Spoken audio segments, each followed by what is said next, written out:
Kalau kita umpamanya tidak pernah sakit hati dalam dakwah ini, maka pasti ada kekeliruan dalam dakwah kita. Tidak sempat untuk senyum-senyum di atas mimbar, tidak sempat untuk berkelakar di atas mimbar yang ada rasa takut. Dakwah ini untuk meluruskan yang bengkok, untuk menerangi kegelapan, walaupun yang gelap itu adalah penguasa. Maka dari itu dikatakan asyaddul jihad qul haq inda as-sultanil jair. Jihad yang paling berat adalah mengatakan yang hak di depan penguasa yang zalim. Maka dari itu Allah Subhanahu wa taala mengajarkan dalam surah Yasin ini, bahwasanya Allah Subhanahu wa taala pernah mengutus 2 orang utusan. Utusan ini tidak mempan, tidak satupun dari penduduk negeri itu yang menyanggupi seruan daripada utusan itu. Allah tahu. Akhirnya ditambah oleh Allah Subhanahu wa taala dengan 1 utusan lagi.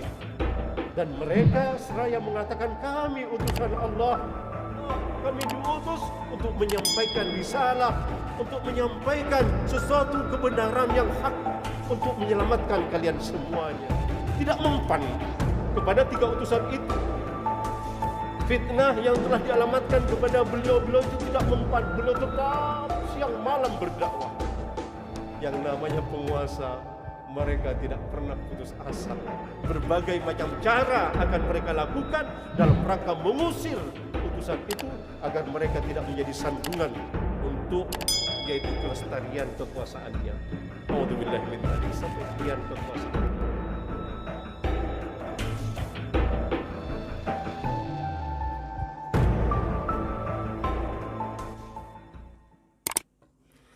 Assalamualaikum warahmatullahi wabarakatuh.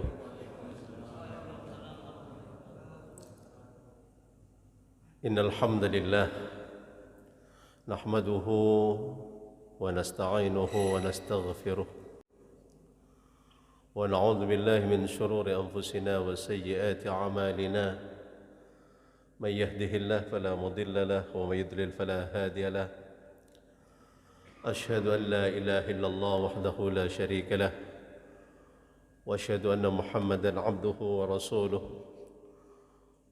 يا أيها الذين آمنوا اتقوا الله حق تقاته ولا تموتن إلا وأنتم مسلمون. وقال جل وعلا واضرب لهم مثلا أصحاب القرية إذ جاءها المرسلون إذ أرسلنا إليهم 2 فكذبوهما فززنا بثالث فقالوا إنا إليكم مرسلون إلى آخر الآية.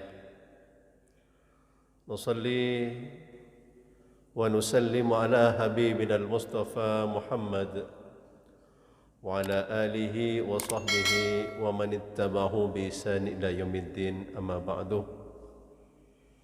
Hadirin sidang salat subuh rahimakumullah. Alhamdulillah, di pagi yang cerah ini kita terbangun untuk menjawab panggilan Allah dalam rangka pengendalian diri agar kita selalu bisa mengendalikan diri kita, yang mana diri kita ini penuh dengan berbagai macam hambatan dan rintangan untuk menuju Allah Subhanahu wa taala.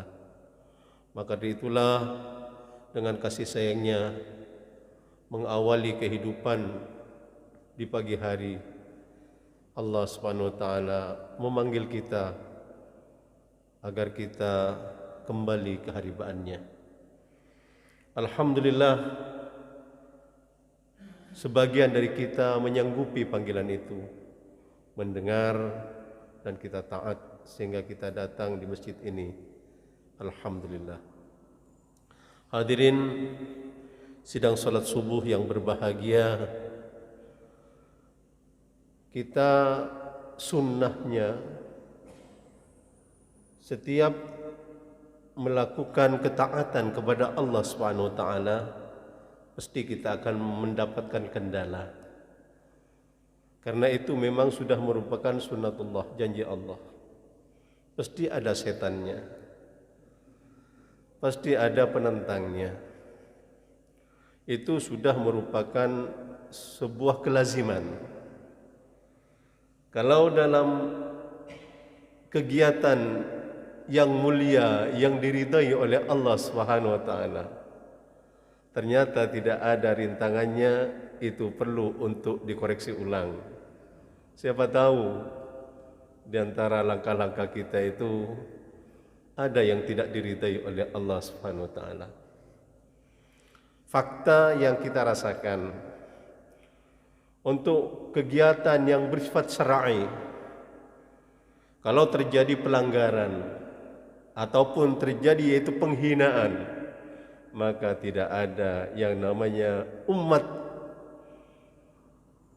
tampil ke depan untuk membela. Tapi tatkala yang terjadi yaitu pengingkaran terhadap yang bukan syar'i, katakanlah ajaran yang tidak termasuk syariat, maka akan terjadi dengan cara yang gegap gempita, penolakan dan lain sebagainya yang kita dapatkan dalam masyarakat kita. Ini terjadi. Maka dari itulah pada kesempatan ini kita tadi dalam salat dan setiap kita melaksanakan salat dianjurkan untuk selalu minta hidayah, minta petunjuk kepada Allah. Ihdinas siratal mustaqim. Inilah doa pertama yang disyariatkan oleh Allah agar segenap hambanya jangan lupa untuk berdoa ini, minta ini kepada Allah Subhanahu wa taala, minta hidayah. Karena itulah yang terpenting. Kita tanpa hidayah, maka kita ini betul-betul akan mengalami sesuatu yang sangat menyakitkan, dan itu bersifat abadi, tidak akan ada putus-putusnya. Lain dengan yang lain, kita terbatas rezeki, bahkan mungkin terputus rezeki. Kita mungkin paling fatal ya mati. Mati itu sementara, karena menurut akidah kita hidup di dunia ini sementara, sebentar saja. Bahkan kalkulasi waktunya, yaumun ka alfasanatim mimma ta'uddun. Hitungan jam akhirat itu sehari sebagaimana 1000 tahun hidup di dunia. Padahal hidup akhirat itu tidak ada batasan waktunya. Wal akhiratu khairul laka minal ula, dan akhirat lebih baik bagi kalian daripada kehidupan akhirat, dan juga lebih abadi. Disinilah yang harus kita kembali kepada Allah Subhanahu wa taala dalam setiap tindak tanduk kita, termasuk menyikapi yaitu gonjang-ganjing akhir ini. Sebenarnya umpamanya sekarang penangkapan alim ulama dan lain sebagainya, itu merupakan sudah sunnatullah, ya. Cuma bagaimana kita bersikap sekarang, ya. Kita bersikap bagaimana tatkala mendapatkan rintangan, tantangan dan lain semacamnya. Sebagaimana yang saya katakan tadi, setiap kebajikan pasti ada penentangnya, minimal yang bernama setan. Atau dalam Al-Quran bisa dikatakan taghut. Taghut itu artinya setiap kekuatan yang melampaui batas, apapun potretnya. Ya bisa pemimpin, bisa taghut. Kenapa? Karena melampaui batas. Ya seorang hamba kok pengen seperti Tuhan, ini taghut namanya. Ya kelompoknya setan. Na'udzubillahi min dzalik. Hadirin yang dimuliakan Allah, dalam hal ini Allah Subhanahu wa taala memberikan semacam arahan kepada kita. Bagi setiap muslim, mukmin, muttaqin yang memiliki tanggung jawab untuk berdakwah, yang memiliki tanggung jawab untuk memberi nasihat, pasti akan mengalami hal ini. Kalau kita konsisten dengan status kita sebagai hamba Allah dan kita diperintahkan oleh Allah dan Rasulnya untuk menyampaikan ajarannya. Maka itu dalam sejarah Allah Subhanahu wa taala mengungkap dalam surat Yasin, A'udzu billahi minasy syaithanir rajim. Wadrib lahum mathalan ashabal qaryah idza ja'ahal mursalun idza arsalna ilaihim ithnain fakadzabuhuma fa'azzazna bithalithin faqalu inna ilaikum mursalun qalu ma antum illa basharun mithluna wa ma anzala ar-rahmanu min syai' in antum illa takdzibun ila akhir surah. Hadirin hamba Allah yang kami muliakan, dalam penggalan surah ini Allah Subhanahu wa taala menceritakan bagaimana yang terjadi di sebuah negeri. Nama negeri itu yaitu negeri Intakiyah yang terletak di Yerusalem, Baitul Maqdis. Adapun penguasa waktu itu bernama Raja Antikhas. Tatkala itu faktanya mereka semua penduduk negeri itu adalah penyembah berhala. Mereka sesat kesasar dari jalan Allah Subhanahu wa taala.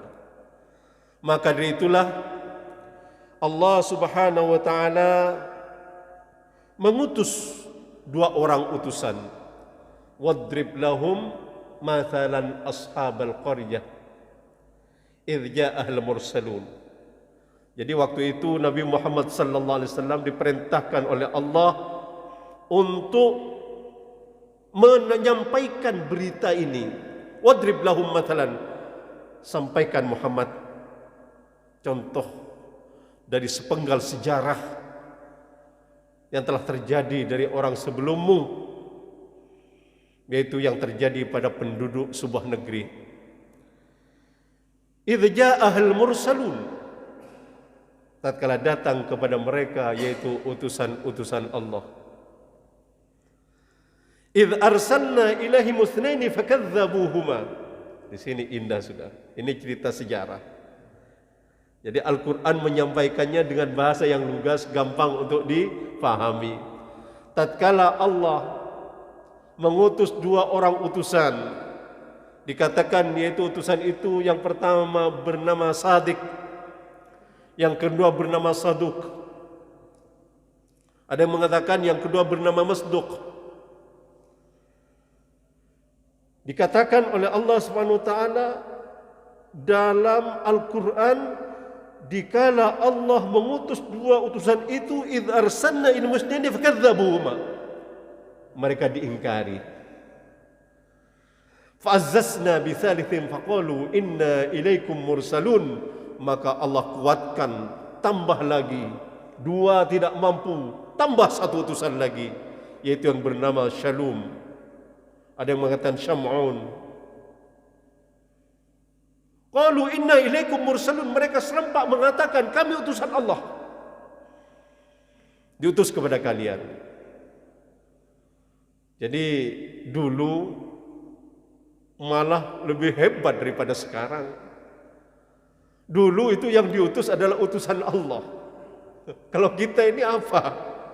Ya, Pak Sugiyatno, Ketua Takmir, kan tidak ada nomornya sama sekali ya.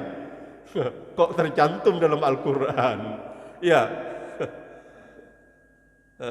apa diperbincangkan saja oleh tokoh dunia saja tidak, apalagi oleh Allah, apalagi oleh Rasul.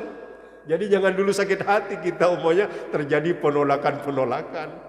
Kita ditolak di sana ya biasa lah. Utusan Allah saja ditolak, apalagi kita yang tidak ada nomornya. Ya, jangan biasa sakit hati lah. Kalau kita umpamanya tidak pernah sakit hati dalam dakwah ini, maka pasti ada kekeliruan dalam dakwah kita. Karena kadang-kadang kita berdakwah ingin mendapatkan nama yang kesohor, ingin mendapatkan aplaus, ingin mendapatkan agar orang-orang senang dengan dakwah kita. Ini permasalahan. Bukan seperti itu dakwah yang dikehendaki Allah. Bukan untuk menyenangkan mustami'in, bukan untuk menyenangkan audien, tidak. bagaimana agar bisa menyisakan di hati mereka al-khasyah ilallah, rasa takut kepada Allah. Tidak sempat untuk senyum-senyum di atas mimbar, tidak sempat untuk yaitu berkelakar di atas mimbar. Yang ada rasa takut, yang ada rasa yang selalu kita bergantung kepada Allah. Ya Allah, ihdinas siratal mustaqim, berilah kami petunjuk ke jalan-Mu yang lurus. Ini harapan. Bukan sebagaimana yang kita rasakan saat ini, ya. Umat Islam sekarang ini sudah menyeleweng, ya. Dakwah bagaimana menyenangkan katanya. Oh, kalau menyenangkan dakwah ini, ya enggak usah dakwah lah ya. Undang makan-makan, habis itu kita senyum-senyum, habis Allahumma salli ala Muhammad, bubar era. Ya enak ya. Bukan seperti itu dakwah. Bukan yang menyenangkan, tidak. Dakwah ini untuk meluruskan yang bengkok, untuk menerangi kegelapan, walaupun yang gelap itu adalah penguasa.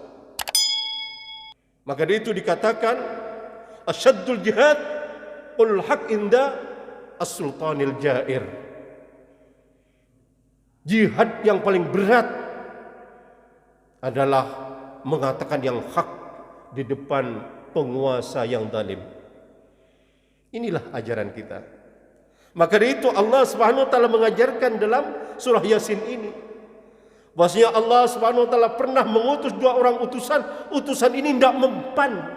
Tidak satupun dari penduduk negeri itu yang menyanggupi seruan daripada utusan itu. Allah tahu. Akhirnya ditambah oleh Allah Subhanahu wa taala dengan 1 utusan lagi. Dan mereka seraya mengatakan, kami utusan Allah.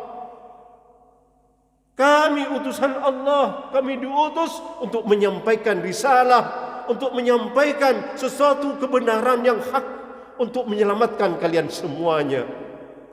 Tapi yang namanya sunnatullah ya, yang namanya pemimpin, yang namanya penguasa itu biasanya pengaruhnya besar kepada rakyatnya, ya. Iya, biasanya besar pengaruhnya kepada rakyatnya. Yang dibawa oleh utusan ini betul-betul hak. Tidak ada ilmuwan yang bisa untuk mematahkan kebenaran daripada ajaran yang dibawa oleh Rasul ini. Tapi tidak bisa.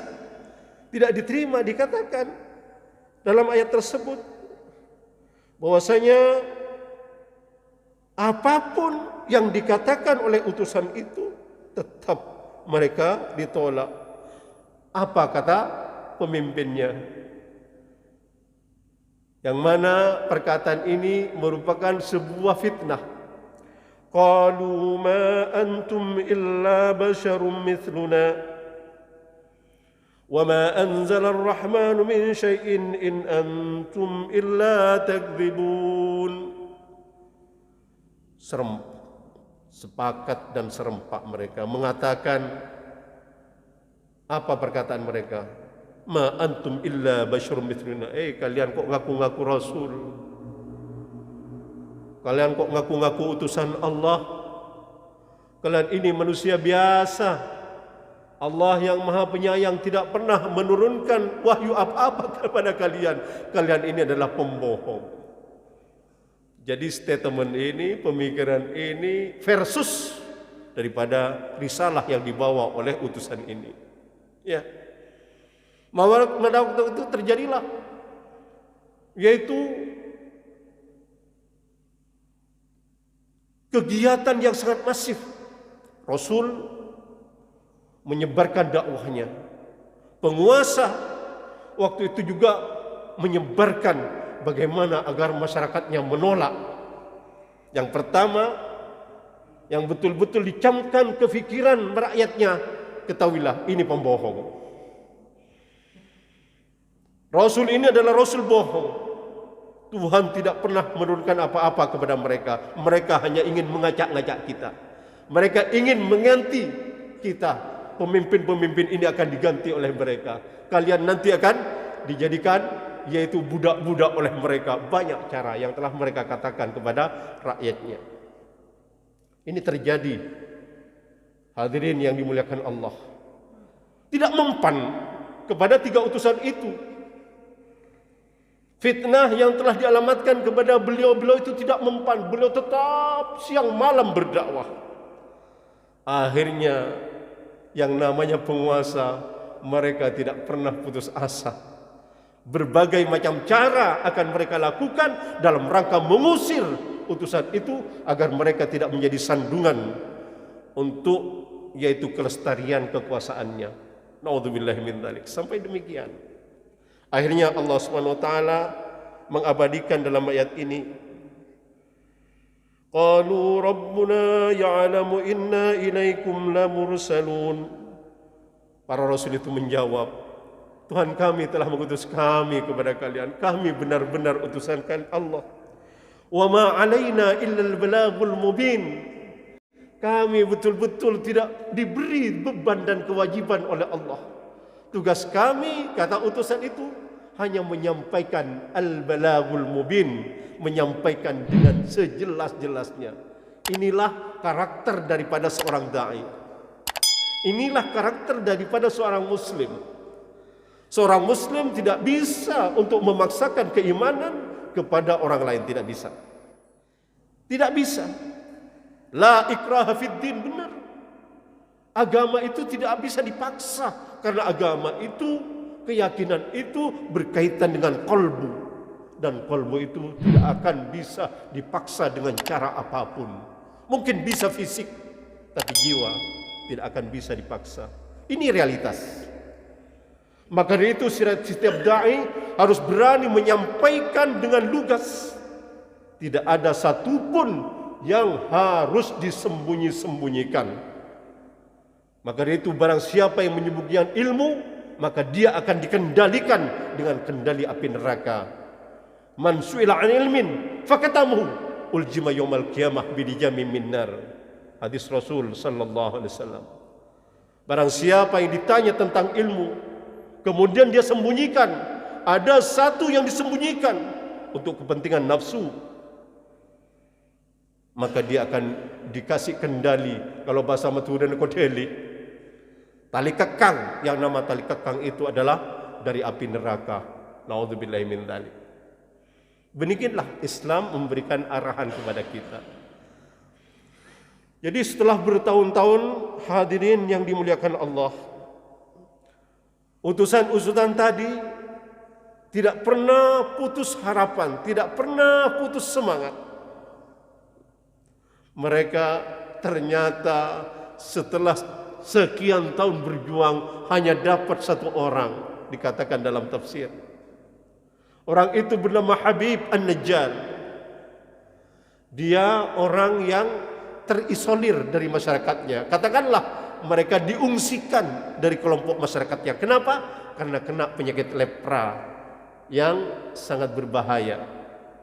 Karena takut penyakit ini bisa menular, maka akhirnya mereka yaitu dipisahkan dari masyarakatnya.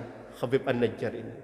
Nah, tatkala utusan ini mampir di gubuknya Habib, ternyata waktu itu Habib tengah berdoa kepada Tuhan-Tuhannya. Maka berkatalah para utusan ini tentang Tuhan yang sebenarnya, Allahu Rabbul Alamin. Tentang utusan yang sebenarnya yaitu Isa ibnu Maryam, anak laki-laki Maryam. Maka Habib An-Najjar ini berujar kepada tiga utusan ini, baiklah para pendakwah-pendakwah yang telah datang ke rumah kami, ke gubuk kami sangat bahagia, kata Habib. Bertahun-tahun lamanya kami beribadah, kami tawaf kepada Tuhan-Tuhan kami, patung-patung yang memang disembah oleh raja kami dan masyarakat kami. Kami minta kesembuhan, tapi ternyata tidak ada satupun jawaban dari Tuhan-Tuhan kami. Maka kalau benar Tuhan yang kamu dakwahkan kepada saya, maka tolong doakan saya kepada Tuhanmu, sembuhkan saya dari penyakit saya, agar saya bisa percaya bahwa Tuhan kamu adalah Tuhan yang maha benar. Maka tiga utusan itu berdoa kepada Allah, minta kesembuhan agar Habib An-Najjar ini disembuhkan oleh Allah. Allahu Akbar. Dengan mukjizat yang diturunkan oleh Allah kepada utusannya, maka Allah menyembuhkan Habib dari penyakitnya. Tatkala itulah Habib beriman. dan imannya kokoh, imannya efektif. Karena iman itu tatkala efektif akan menghasilkan banyak hal-hal yang menakjubkan. Insya Allah nanti akan dipertontonkan oleh Habib bagaimana efektivitas dari iman, agar kita bisa mencontoh. Bukan seperti kita umat Islam di Indonesia, kita menyatakan diri beriman, tapi kadang-kadang iman kita tidak pernah efektif, tidak hidup iman kita. Iman kita mati. Itu potret sementara yang kita rasakan pada diri kita. Hadirin yang dimuliakan Allah. Tidak cukup sampai di situ. Bagaimana tipu daya, tipu muslihat, dan fitnah yang dialamatkan kepada 3 utusan ini. Mereka tetap berusaha. Akhirnya titik puncaknya mereka memiliki sebuah fitnah yang sangat nancep di hati rakyatnya. Kebetulan waktu itu panen lagi gagal. Maka apa statement daripada pemimpin dan penguasanya? Inna tatayyarna bikum. Kami ini kena bencana gara-gara kedatangan kalian. Rakyat ini sudah termakan semuanya. Utusan ini adalah mendatangkan bencana. Ini bukti bahwasanya utusan ini adalah sebuah kebohongan besar. Inna tatayyarna bikum. Kami kena musibah gara-gara kalian.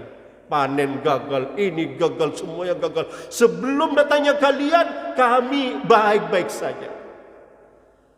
Kami baik-baik saja, ekonomi jalan, sosial kemasyarakatan damai. Setelah datangnya kalian, kami sekarang terpuruk ke tingkat yang paling rendah. La illam tantahu lanarjumannakum, katanya. Kalau kalian tidak berhenti dari dakwah kalian, mendakwahkan Tuhan baru, mendakwahkan agama baru, larjumannakum, akan kami rajam kalian.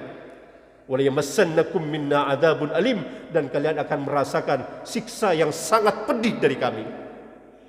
Ini ancaman sudah. Dan ini bukan basa-basi, tertulis dalam kitab suci. Waktu itu rakyatnya semuanya keluar demonstratif, ingin membunuh 3 utusan ini. 3 utusan ini sudah dikepung, dirangsek, hadirin yang dimuliakan Allah. Tetapi yang namanya da'i, yang namanya utusan Allah, adakah mereka itu ketik? Adakah mereka itu cut hatinya? Tidak. Tatkala mereka dirangsek, apa yang dikatakan oleh utusan itu? Qalu ta'irukum ma'akum a'in dzukirtum bal antum qaumun musrifun. Dia sampaikan kebenaran, padahal dalam titik-titik puncak. Mereka berkata, kami bukan yang mendatangkan segala mara bahaya, tetapi sebenarnya mara bahaya, nasib jelek kalian karena diri kalian. Kami sudah bilang kepada rajanya, kami sudah bilang kepada menteri-menterinya, kami sudah bilang kepada tokoh-tokohnya, janganlah kalian berlaku israf.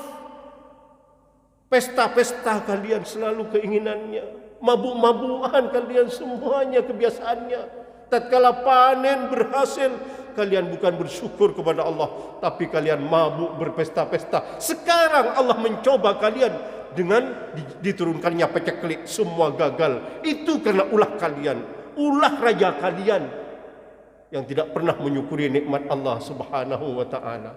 Tetapi kalian alamatkan kepada kami.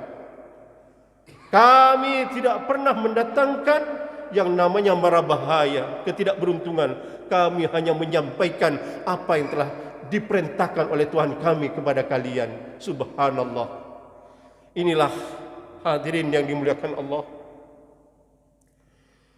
Wa jaa'a min aqsal madinati rajulun yas'a qala ya qaumi ittabi'ul mursalin.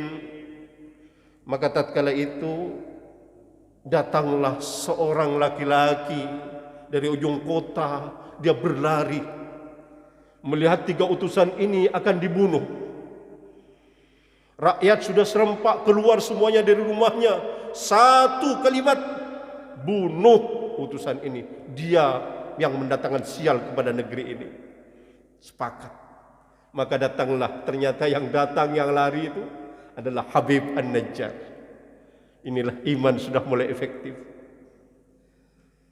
Waja'a min aqsal madinati rajulun yas'a qala ya qaumi ittabi'ul mursalin.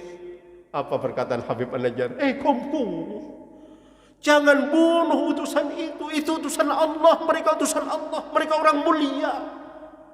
Ittabi'ul mursalin, ikutilah utusan itu. Jangan tentang mereka. Ittabi'u man la yas'alukum ajran wa hum muhtadun. Fakta, beliau adalah utusan Allah. Mereka yang harus diikuti. Bertahun-tahun mereka berdakwah, bertahun-tahun mereka mengajak ke jalan yang hak, dan dia tidak pernah minta upah kepada kita. Merekalah yang mendapatkan hidayah. Akhirnya suasana terbalik. Yang pertama fokus kepada 3 utusan ingin membunuh.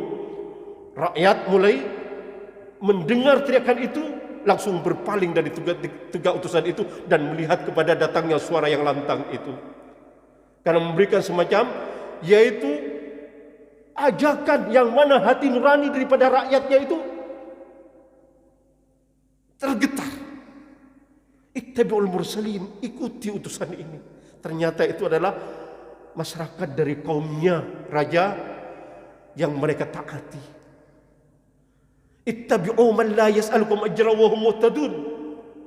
Ini Allah SWT memberikan arahan kepada kita. Ikutilah mereka yang tidak pernah minta upah dalam kerja dakwahnya, dan merekalah orang-orang yang mendapatkan petunjuk. Subhanallah. Ini terang benderang. Maka barang siapa yang mengatakan dirinya menjadi Ansaruddin, pejuang agama, menjadi rijalud dakwah, orang yang bekerja di dalam berdakwah, tetapi ada nuansa duniawiyahnya, pasti orang ini kesasar. Karena yang mendapatkan hidayah, kata Allah Subhanahu wa taala, mereka yang tidak minta upah, minta, bukan diberi. Maaf, agar ini tegas. Jadi barang siapa menjadi rijalud dakwah, barang siapa menjadi Ansaruddin, pejuang agama, tapi gayanya dia pengen dunia, berhentilah, jadilah seorang pedagang. Itu lebih mulia daripada dia mengatasnamakan agama, ajaran yang suci, ternyata dia hanya ingin dunia. Berhentilah, stop. Agar dia tidak mendapatkan ancaman yang lebih berat. Wa alimun bi'ilmihi lam ya'malan mu'adzabun min qabli 'ubbadil wasan. Dan seorang alim yang tidak konsisten dengan ilmunya, dia perdagangkan ilmunya, dia jual ilmunya, dia berfatwa sesuai dengan pesan sponsor, maka dia akan disiksa sebelum penyembah-penyembah berhala disiksa. Na'udzubillahi min dzalik. Ini ancaman bagi orang yang berilmu. Kabura maqtan indallah an taqulu ma la taf'alun. Betul-betul besar murka Allah kepada orang-orang yang hanya pandai berfatwa, tapi fatwanya sesuai dengan nafsu. Dia tidak amalkan fatwanya, dia tidak amalkan ilmunya. Ilmu hanya sekedar komoditi untuk mendapatkan keuntungan lebih baik. Stop dari dakwah, stop berlabel Ansaruddin, jadilah dia seorang pedagang. Itu lebih mulia. Pedagang memang syariatnya untuk mencari keuntungan, tapi Ansaruddin hanya ingin mendapatkan ridha dan surga Allah Subhanahu wa taala. Hadirin yang dimuliakan Allah, ini terjadi. Ini terjadi dahulu. Maka apa kata Habib An-Najjar tadi? Wa ma li la a'budu alladhi fatarani wa ilaihi turja'un. Bagaimana saya tidak akan beribadah kepada zat yang menciptakan saya? Bagaimana saya akan tetap beribadah kepada Tuhan-Tuhan yang telah raja saya pertuhankan, yang telah rakyat kami pertuhankan? Tidak. Kami tidak mungkin untuk menolak beribadah kepada zat yang menciptakan saya. Dialah Allah. Saya hadir ke muka bumi ini bukan atas niat saya. Saya hadir tidak pernah ingin hadir, tidak pernah niat hadir, tidak pernah ingin niat datang ke muka bumi ini. Tapi saya diciptakan, ada pencipta saya. Dialah yang harus saya ibadahi. Wa ma liya la a'budul ladzi fatari li turja'un. Itulah hadirin yang dimuliakan Allah. Itu sebuah kejadian yang terjadi di masa lampau, tetapi Allah Subhanahu wa taala ingin menyampaikannya kepada kita dengan bahasa yang gampang dimengerti oleh kita agar kita bisa mengambil ibrah dan pelajaran daripadanya. A'attakhidhu min dunihi alihah yuridnir rahman bidurrin la tuni anni syafa'atum syai'an wa la yunqidhun. Bagaimana saya akan tetap dengan ibadah-ibadah seperti kalian beribadah kepada patung-patung ini? Ternyata tatkala Allah Tuhan saya menghendaki bencana seperti sekarang terjadi kepada kita, terjadi kepada kalian, ternyata Tuhan-Tuhan kalian tidak bisa menolong, tidak bisa mengeluarkan, tidak bisa menjadi solusi, dan tidak bisa menyelamatkan saya, kata Habib An-Najjar. Ternyata bohong Tuhan kita ini. Finnahu la yasma' wa la yubsir. Dia tidak bisa mendengar, dia tidak bisa melihat. Kenapa kita pertuhan-tuhankan? Kenapa kita sembah-sembah? Kata Habib An-Najjar. Wah, hadirin yang dimuliakan Allah, disitulah puncak amarah raja dan pendukung-pendukungnya serta rakyatnya. Yang pertama memuncak ingin menghabisi, yaitu siapa? 3 utusan ini berubah. Mereka ingin menghabisi Habib An-Najjar. Inilah yang terjadi. Ini idzal lafi dhalalin mubin. Kata Habib, tetap dia nyerocos. Kalau saya ikut kalian, sungguh saya ini termasuk orang yang sesat dengan kesesatan yang nyata. Inni amantu bi rabbikum fasma'un. Hei rakyatku, kata Habib, ketahuilah saya telah beriman, tapi saya sembunyikan iman saya. Fasma'un, dengarkanlah wahai raja, dengarkanlah wahai menteri-menteri, dengarkanlah semuanya. Saya telah beriman kepada Tuhannya Rasul-Rasul ini. Lah disitulah terjadi tragedi. Maka amarah daripada raja dan rakyatnya itu betul-betul terfokus kepada Habib An-Najjar. Akhirnya Habib An-Najjar dikatakan dalam tafsir, dia diinjak-injak sampai semua isi daripada tubuhnya ini keluar. Akhirnya dia meninggal syahid di jalan Allah. Akhirnya langsung Allah SWT memanggil ruh Habib, qila dukhulil jannah. Wahai jiwa Habib, masuklah kamu ke dalam surgaku, kata Allah. Qala ya laita qaumi ya'lamun bima ghafara rabbi wa ja'alni minal mukarramin. Tapi Habib, ada permintaan kepadamu ya Rabb. Ya laita qaumi ya'lamun, ya Allah, ini doaku ya Allah. Roh Habib ini berdoa, beritahukanlah apa yang terjadi kepadaku terhadap kaumku. Berikan tahu apa yang terjadi kepadaku agar kaumku sadar. Diriku ini dihina oleh mereka, diriku ini dihujat oleh mereka, diriku ini diinjak-injak sampai keluar isi usus semuanya. Tapi ternyata kami dimuliakan oleh-Mu ya Allah. Kami diampunkan oleh-Mu ya Allah. Kami dimasukkan surga oleh-Mu ya Allah. Sampaikanlah ini ya Allah. Subhanallah, inilah iman yang efektif. Iman tatkala dia hidup dalam diri ini, maka akan berbuah sebuah kebajikan yang tidak akan dimiliki selain orang yang beriman. Ajaban li amril mu'min, inna amrahu kulluhu khair, in asabatus sarra syakar fa huwa khairun lah, wa in asabat dharra sabara fa huwa khairun lah, wa laysa dzalika illa lil mu'min. Betul-betul menakjubkan, kata Rasulullah, urusan keimanan itu. Tatkala iman itu bersarang di dada, maka itu akan membuahkan sebuah buah yang menakjubkan, yang tidak akan pernah ditorehkan oleh manusia apapun namanya.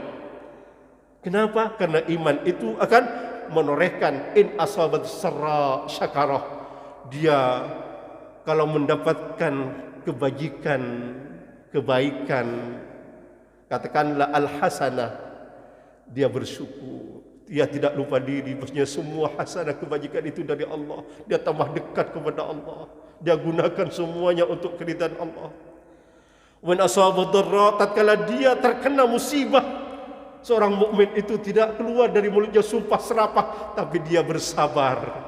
Dia tahu ini ujian dalam rangka meningkatkan iman kepada Allah Subhanahu wa taala, maka dia bersabar. Maka sabar itu akan menjadikan orang yang terkena musibah mendapatkan kebajikan yang tiada tara, melebihi kebajikan orang yang mendapatkan nikmat dari Allah Subhanahu wa taala dan bersabar dan bersyukur. Inilah kemuliaan seorang mukmin. Walaysa dzalika illal mu'min, dan itu tidak akan terjadi kecuali kepada seorang mukmin. Ini yang didapatkan tatkala iman itu efektif. Jadi bergerak terus. Minimal dia menjadi benteng untuk dirinya. Dan maksimal dia berani mengatakan yang hak, sebagaimana Habib An-Najjar tatkala titik-titik yang sangat puncak, titik kulminasi katanya ya. Titik puncak dia berani menyatakan yang hak. Inilah titik puncak dari iman. Minimal iman itu akan mendatangkan sebagai benteng kepada diri kita. Inilah iman yang efektif. Bukan iman yang cari enak, itu iman palsu. Setiap yang enak kita masuk, setiap yang enak kita ikut. Nah, ini namanya bukan iman, tapi ini nifaq, kemunafikan. Orang yang kira enak dalam hidupnya pasti dia telah kena penyakit nifaq. Iman itu tidak kenal dengan cari enak, tetapi iman itu akan selalu berkelompok dengan al-haq, selalu berpihak dengan al-haq apapun risikonya. Sebagaimana Habib An-Najjar, subhanallah. Akan tetapi ini tidak dikabulkan oleh Allah Subhanahu wa taala doanya Habib.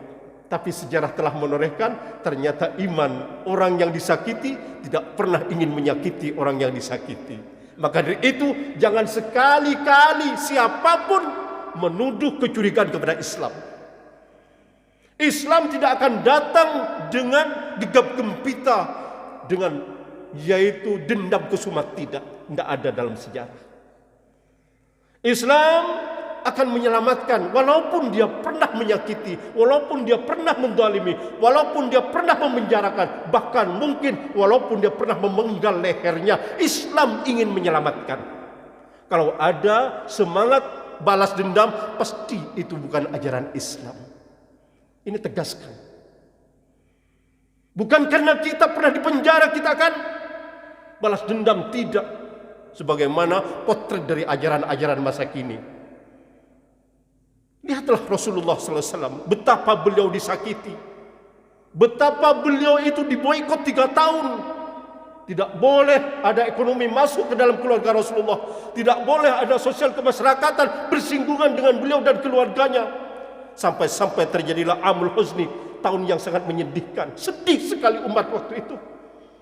Sedih keluarga Rasulullah karena tidak ada orang yang mau tegur sapa selama 3 tahun. Tapi apa setelah kemenangan? Idza jaa nasrullahi wal fath, tatkala ditaklukkannya kota Mekah, apa yang dilakukan oleh Rasulullah dan para sahabat? Adakah ada balas dendam? Tidak. Wa ra'aitan nas yadkhuluna fi dinillah afwaj, kamu lihat Muhammad, orang-orang semuanya berduyun-duyun masuk Islam. Kamu menang Muhammad. Apa kata Rasulullah sallallahu alaihi wasallam? Barang siapa masuk Islam selamat. Barang siapa masuk rumah Abu Sufyan, padahal rumah Abu Sufyan waktu itu masih kafir Abu Sufyan, maka selamat karena dia pemimpin. Barang siapa menutup rumahnya selamat. Barang siapa yang menentang kami, pasti akan kami libas, kata Rasulullah SAW. Jadi bagi siapa yang tidak menentang, bagi siapa yang tidak melakukan perlawanan, walaupun mereka sebelumnya kejam, tidak ada yang tidak ada yang bisa memadai kekejamannya. Tapi dibalas seperti itu oleh Rasulullah SAW. Bahkan Allah Subhanahu Wa Taala memerintahkan para Rasul, kemenangan itu bukan untuk melampiaskan balas dendam. Fasabbih bihamdi rabbika wastaghfir. Ayo Muhammad, bertasbihlah kamu, bertasbihlah sahabat-sahabatku. Kumandangkan kalimat tasbih, subhanallah, Alhamdulillah, Allahu Akbar. Inilah kalimat yang didengung-dengungkan oleh orang yang menang, yang mana sebelumnya dizalimi, disakiti, dibunuh, diterlantarkan dan diusir. Ini fakta sejarah. Bukan seperti tatkala pernah disakiti, tatkala berkuasa akan balas menyakiti. Bukan seperti itu praktek manusia yang sejati. Mereka hanya ingin, yaitu mengikuti hawa nafsu. Akhirnya hadirin yang dimuliakan Allah, Allah Subhanahu wa taala tidak mengabulkan doa Habib. Akan tetapi Allah Subhanahu wa taala berfirman, "Wa ma anzalna ala qaumihi min ba'dihi min jundin minas sama'i wa ma kunna munzilin." Kata Allah Subhanahu wa taala, kami tidak menurunkan malaikat maut untuk membunuh mereka, untuk mematikan mereka. Biasanya Allah kalau ingin membunuh atau mewafatkan seorang, Allah kirim, yaitu malaikat maut. Tapi untuk ini merupakan sesuatu kejadian yang luar biasa. Akan tetapi Allah Subhanahu wa taala, in kanat illa sayhatan wahidatan fa idahum khamidun. Allah hanya mendatangkan sebuah suara teriakan yang sangat keras. Satu kali teriakan, yang mana yang berteriak adalah malaikat Jibril atas perintah Allah. Langsung mereka semuanya tersungkur mati. Tidak seorang pun dari orang-orang yang menentang utusan Allah yang bisa hidup. Demikianlah hadirin jamaah subuh yang dimuliakan Allah. Maaf saya terlalu panjang berorasi di tempat ini, karena memang sepenggal daripada perjalanan Rijalud Dakwah, perjalanan daripada Ansaruddin harus seperti ini. Maka tidak mungkin saya stop di tengah ya. Maka itu saya mohon maaf kalau apa yang saya sampaikan mungkin melebihi waktu. Tapi apa yang telah kita sampaikan dan apalagi ketika kita pelajari bersama dan saya sampaikan pada hari ini, insyaallah akan menjadi ilmu nafi bagi kita. Karena ini merupakan ajaran dari Allah Subhanahu wa taala, bahwasanya memang sunnah daripada Rijalud Dakwah, Ansaruddin akan mengalami seperti yang telah dialami oleh orang-orang yang sebelumnya. Memang musuhnya tidak ada lain, penguasa. Ya, kenapa penguasa kok sakit hati? Takut kekuasaannya diganti. Padahal mereka akan tetap berkuasa. Sebenarnya mereka udkhulu fis silmi kafah. Masuklah ke dalam Islam secara total. Ya, Abu Sufyan akhirnya menjadi pemimpin. Padahal Islamnya itu terakhir, tidak pernah ada yaitu dendam kesumat. Demikianlah sejarah Islam telah memaparkan kepada kita. Mungkin inilah yang bisa sampaikan. In ahsantu fa minallah, kalau itu benar semuanya dari Allah. Wa nasatu fa min su'i nafsi, kalau itu jelek semuanya dari diri saya yang memang penuh dengan kejelekan dan keterbatasan. Wassalamualaikum warahmatullahi wabarakatuh. Makasih Pak Haji. Hebat. Tugas kita bukan nabi, tetapi tugas kita, ayo punya anak, punya tetangga. Kita bukan nabi, punya tetangga, punya anak. Bagaimana? Tidak usah muluk-muluk, makmurkan masjid di mana-mana. Itu menjadi rasa risih kita tatkala kita terlambat ke masjid, ada panggilan adzan kita tidak datang. Itu risih, ada yang kurang. Tadi sholat malam juga merasa berkurang kalau sudah menjadi istiqomah. Ada yang kurang. Mudah-mudahan kita istiqomah sehingga pulang kepada Allah dengan membawa iman dan husnul khotimah. Amin. Kurang lebih mohon disiapkan kaldu kalau berkenan. Assalamualaikum warahmatullahi wabarakatuh.